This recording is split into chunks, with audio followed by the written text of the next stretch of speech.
election, but with a people's vote.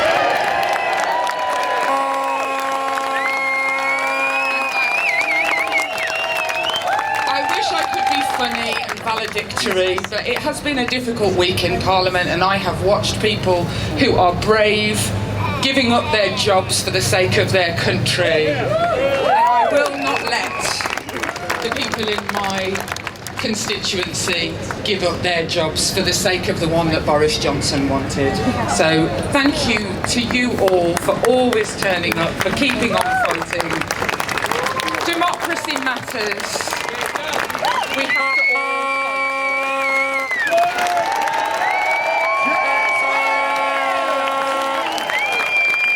Okay.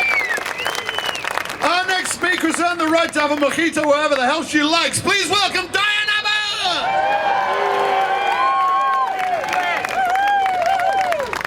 I'm here to show my support for defending democracy. It means a lot to all of us, and it means a lot to me.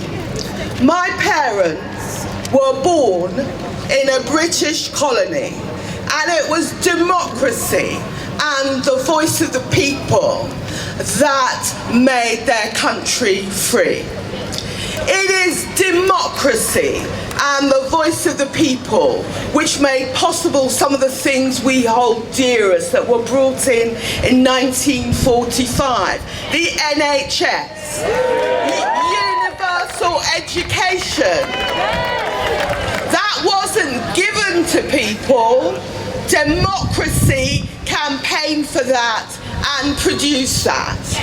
And also, it's democracy that in 1987, ordinary people using their vote, which made something possible which people thought couldn't happen. In 1987, the first ever black woman was elected to the Houses of Parliament.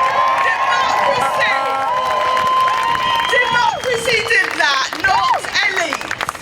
Now, over there in Parliament, we are coming together, all the opposition parties are coming together to fight a catastrophic no-deal Brexit and to be the voice of the people on Brexit. Because you know, one of the saddest things about Brexit is some of the areas that voted most strongly for Brexit will be the areas that suffer most if we actually come out of the EU. So we have to bring everybody together. We have to fight for everybody, whether they voted leave or whether they voted remain. And let me tell you this, I think a lot of people were shocked when Boris Johnson said he was going to close down Parliament for 5 weeks to stop us debating Brexit. But what I say is this, whether you voted leave, whether you voted remain, we can all agree that we're opposed to Tory Prime Ministers shutting down Parliament.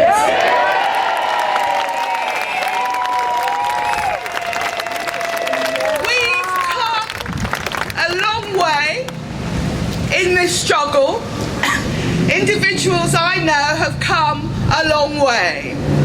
But I have to stress, this fight, we owe it as much to communities that voted leave as to communities that voted remain. We've seen the upsurge in hate crime and hate speech since the Brexit vote. We're seeing what it's doing to our economy. We're seeing how it's stripping our young people of hope. I was glad this afternoon to vote against a no-deal Brexit.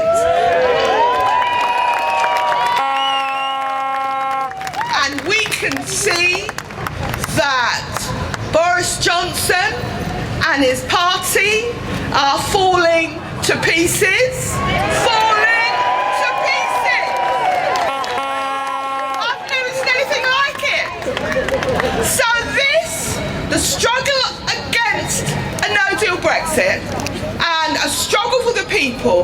images of the louche Jacob Rees-Mogg yesterday lounging on the green benches, you will also know that we are up against the most extraordinary sense of entitlement and someone with such contempt for Parliament and certainly by extension for the people.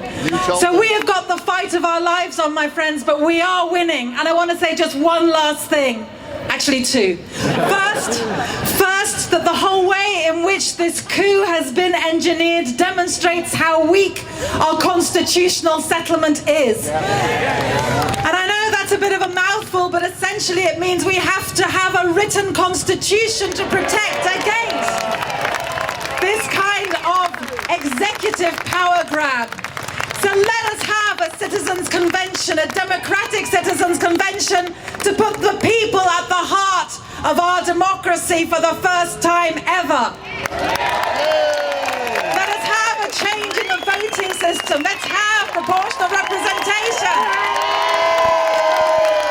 So that people's views might just be represented in that place across the road. And finally, because there are many more speakers, the final thing I simply wanted to say is this. We love you! Thank you. Thank you for what you're doing. The pressure you raise is huge. When you were shouting stop the coup, when Boris was trying to make his pathetic statement, you completely put him off his stride. So thank you. Keep it up, and together we will be successful.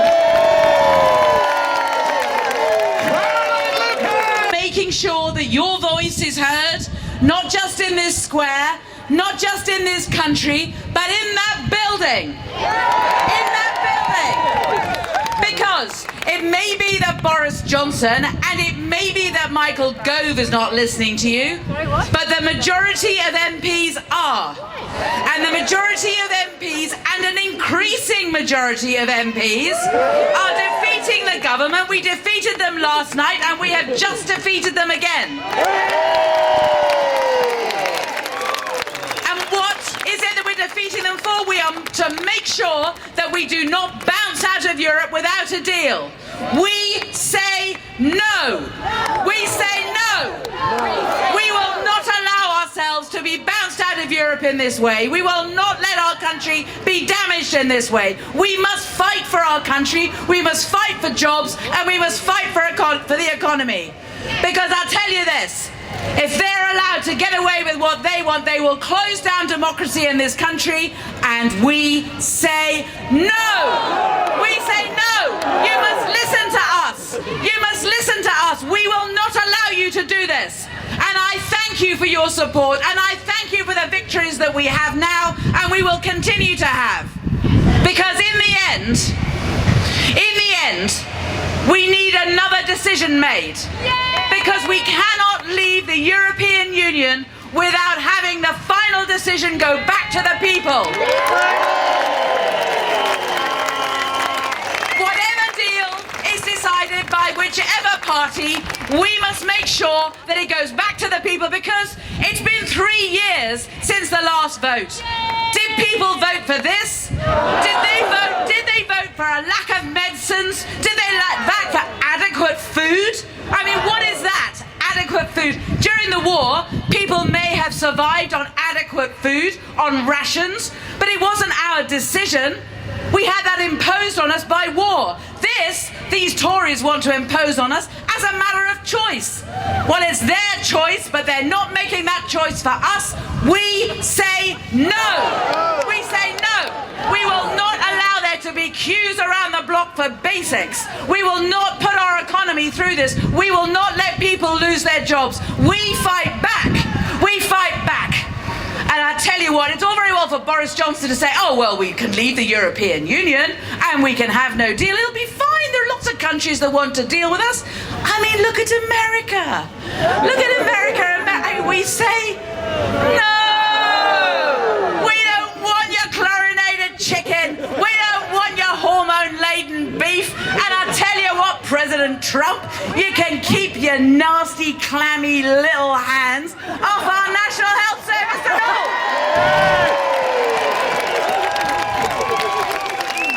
And when the time comes, I know this is a cross-party crowd, and I know that we all work together, but speaking on behalf of the Labour Party, we will not allow any decision to go I can tell you, I for one will be out there campaigning